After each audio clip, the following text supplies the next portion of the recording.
David was hidden. And it took the spiritual violence in his case actually had a lot of blood involved.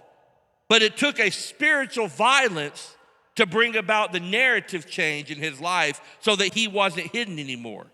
It took a lot for him to go from being with the sheep to becoming king of God's people.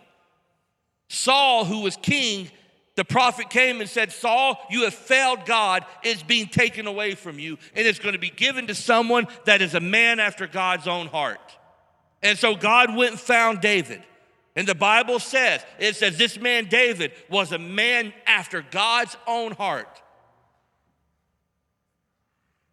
But David was so hidden. I want you to listen to this. He was so hidden that when Samuel came to look for him, he was literally with the herds out in the field. Samuel said, can you go find him?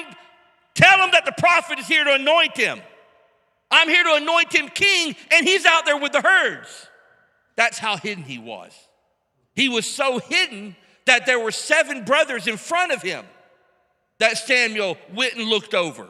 He was way down the list. Way down the list. David was hidden. But God said, I haven't chosen these other ones. This is the one I've chosen. The one that's hidden out there with the sheep.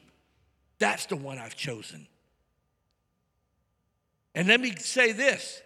David came, he was anointed by Samuel, but do you know what happened after that? He went back to the herds, it says.